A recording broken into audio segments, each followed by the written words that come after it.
Dewan Pers dan Kejaksaan Agung beri penjelasan soal penetapan Direktur Pemberitaan JAK TV sebagai tersangka perintangan penyidikan kasus korupsi.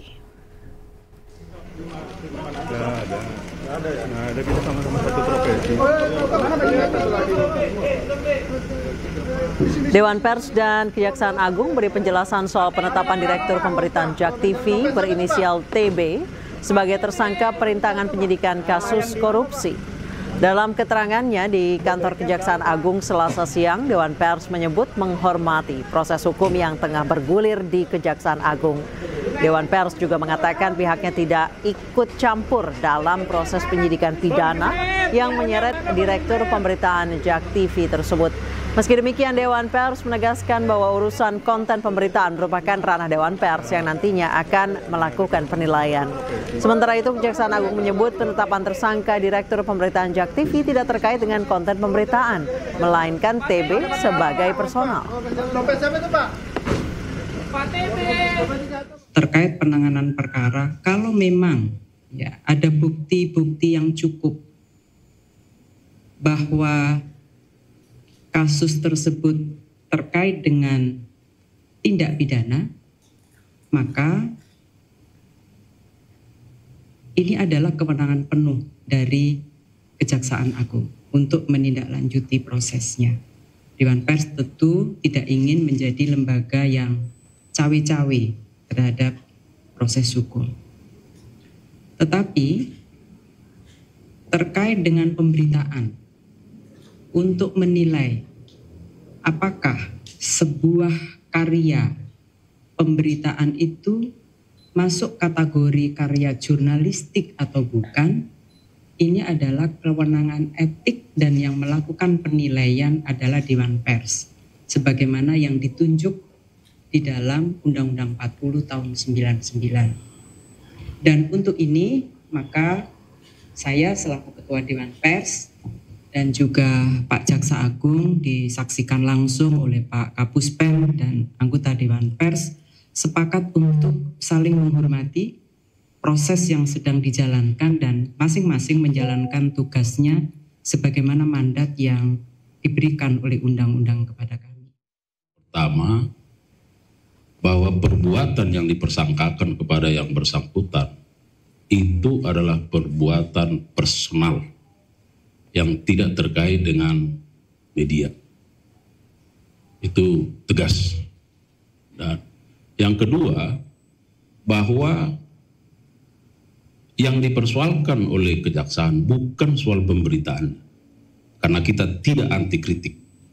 Bahkan rekan-rekan media tahu bagaimana sejak saya menjadi Kapuspenkum di sini. Tetapi yang dipersoalkan adalah tindak pidana permupakatan jahatnya antar pihak-pihak ini, sehingga melakukan perintangan terhadap proses hukum yang sedang berjalan. Ada rekayasa di situ. Dan setelah mendapat penjelasan-penjelasan itu, tentu terkait dengan penegakan hukum, Dewan Pers sangat menghormati itu, dan kami juga menyampaikan kepada Dewan Pers bahwa terkait dengan proses etik dan penilaian terhadap karya jurnalistik, kami menghormati Dewan Pers akan melakukan itu. Sebelumnya, Ikatan Jurnalis Televisi menyampaikan keprihatinan terhadap penetapan tersangka TB yang merupakan Direktur Pemberitaan JAK TV. Menurut IJTI, jika penetapan tersangka berkaitan dengan karya atau produk jurnalistik harusnya terlebih dahulu berkoordinasi dengan Dewan Pers. Berharap bahwa kasus ini dibuka secara terang benderang. Oke, jadi siapapun di negeri ini, di negara hukum, kita tidak kebal terhadap hukum. Kalau misalnya bersalah, ya kemudian harus ikuti proses itu terbuka. Nah, itu juga untuk membuat publik percaya bahwa kalau misalnya jurnalis bersalah pun memang kemudian ada kemudian ada konsekuensi hukum yang harus dilakukan. Itu yang malah penting banget buat kami semua untuk tetap menjaga kepada publik bahwa kita juga betul-betul secara profesional menjaga kemerdekaan pers. Kalau ada hal yang kemudian harus diadukan, silakan diadukan. Di sini ada prosedurnya ke Dewan Pers misalnya. Karena bagaimanapun juga di situ disebut-sebut terkait dengan dalam beberapa pemberitaan kan disebutkan bahwa ini juga mengorkestrasi untuk berita negatif. Kan berita negatif itu seperti apa kita nggak tahu juga dalam konteks kasus ini gitu. Dan di mana menilai itu ada tempatnya di Dewan Pers. Karena mereka memiliki banyak ahli pers yang bisa menentukan, bisa memberikan masukan bahwa ini adalah produk jurnalistik yang buruk, yang tidak bermanfaat, yang kemudian harus ada konsekuensi hukum kemana, atau malah juga ini adalah mengandung fitnah, tudingan, niatnya buruk dan sebagainya, dan memang masuk ranah ke pidana. Itu harus ada pertimbangan-pertimbangan itu, sehingga masyarakat dan jurnalis akan terlindung. Kalau masyarakat akan terlindung supaya mereka tetap mendapatkan informasi-informasi yang berkualitas, bermanfaat, dan jurnalis juga tidak akan ada rasa takut menolakkan kritik dan sebagainya gitu. Ya kan, betul, memang nanti pengadilan akan membuktikan bahwa, tapi kan tahap awalnya memang harusnya juga terkait dengan kayak jurnalistik, apapun juga itu harus ada ngobrol dulu lah, diskusi dulu dengan para ahli di Dewan Pers menentukan ini ada potensi menghalangi penyidikan gitu, merintangi penyidikan itu sebelah mana gitu. Jangan kemudian menentukan. Saya pikir juga undang-undangnya juga menyebutkan hal tersebut gitu. Jadi sekali lagi kami sangat menghormati proses hukum yang dilakukan oleh profesional, oleh aparat profesional dengan. Kejaksaan Agung menyita barang bukti berupa 2 kapal pesiar dari pengacara Arianto, salah satu tersangka kasus suap vonis putusan lepas korupsi ekspor minyak goreng. Selain itu, Direktur Pemberitaan JAK TV Tian Bahtiar turut ditetapkan tersangka karena diduga merintangi Kejagung dalam penyidikan kasus timah dan impor gula.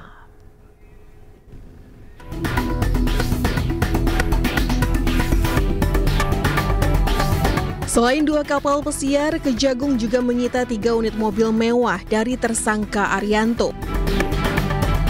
3 mobil sitaan ini di kantor Kejaksaan Agung Jakarta, sementara 2 kapal pesiar disimpan di lokasi terpisah. Sebelumnya, Kejagung juga sudah menyita barang bukti lain berupa mobil mewah, motor, dan sepeda dengan harga fantastis. Selain Arianto, Kejagung telah menetapkan 7 orang tersangka lain, di mana 4 diantaranya merupakan Hakim Pengadilan Negeri Jakarta Pusat dan Jakarta Selatan. Terdapat permufakatan jahat yang dilakukan oleh MS, JS bersama-sama dengan TB selaku Direktur Pemberitaan JAK TV untuk mencegah, merintangi atau menggagalkan secara langsung atau tidak langsung dalam penanganan perkara tindak pidana korupsi tata niaga komoditas timah di wilayah IUP di PT Pertamina Tbk dan tindak pidana korupsi dalam kegiatan importasi gula atas nama tersangka Tom Lembong, baik dalam penyidikan, penuntutan maupun pemeriksaan di pengadilan. Sementara berlangsung yang saat ini prosesnya sedang berlangsung di pengadilan dengan biaya sebesar dengan biaya Rp478.500.000 yang dibayarkan oleh tersangka MS dan tersangka JS kepada TB yang dilakukan dengan cara-cara sebagai berikut. Tersangka MS dan tersangka JS mengorder tersangka TB untuk membuat berita-berita negatif dan konten-konten negatif yang menyudutkan kejaksaan terkait dengan penanganan perkara Akwo, baik ketika di penyidikan, penuntutan maupun di persidangan, dan tersangka TB mempublikasikannya di media sosial, media online, dan JAK TV News sehingga kejaksaan dinilai negatif dan telah merugikan hak-hak para tersangka atau terdakwa yang ditangani oleh tersangka MS dan tersangka JS selaku penasihat hukum tersangka atau terdakwa. Sementara itu, Direktur Pemberitaan JAK TV Tian Bahtiar yang juga menjadi tersangka mengatakan menerima uang secara pribadi untuk membuat berita negatif, termasuk merintangi Kejagung dalam penyidikan kasus timah dan impor gula. Terkait dugaan kasus tersebut, Tian pun terancam 12 tahun penjara. Tim Liputan iNews melaporkan. Pemirsa, kasus impor gula menjerat mantan Menteri Perdagangan Thomas Lembong. Tom Lembong diduga menerbitkan surat persetujuan izin impor dan memperkaya 9 pihak swasta. Sementara kasus korupsi timah menjerat Crazy Rich Helena Lim dan suami artis Sandra Dewi. Para tersangka terbukti merugikan keuangan negara senilai 300 triliun rupiah.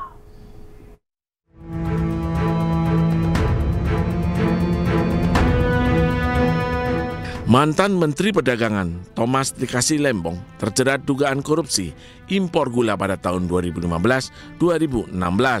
Tom Lembong diduga melakukan perbuatan melawan hukum dengan menerbitkan surat persetujuan impor gula mentah pada tahun 2015 hingga 2016. Akibat keputusan itu, Tom Lembong dituduh telah memperkaya 9 pihak swasta dan merugikan negara. Total kerugian negara yang diakibatkan atas kasus ini adalah 578 miliar rupiah. Sidang kasus yang menjerat Tom Lembong masih bergulir. Terakhir, Jaksa Penuntut Umum membawa 8 orang saksi ke Pengadilan Tipikor untuk memperkuat bukti-bukti.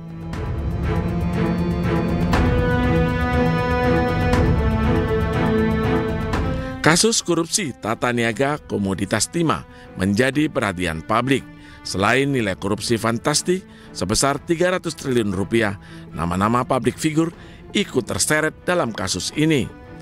Kejagung telah menetapkan 22 tersangka, termasuk diantaranya Crazy Rich Helena Lim dan salah satu suami artis Sandra Dewi, Harvey Muiz.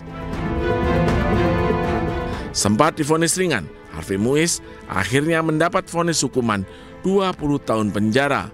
Harvey juga dihukum membayar denda 1 miliar rupiah, subsidiar 8 bulan penjara, serta uang pengganti sebesar 420 miliar rupiah.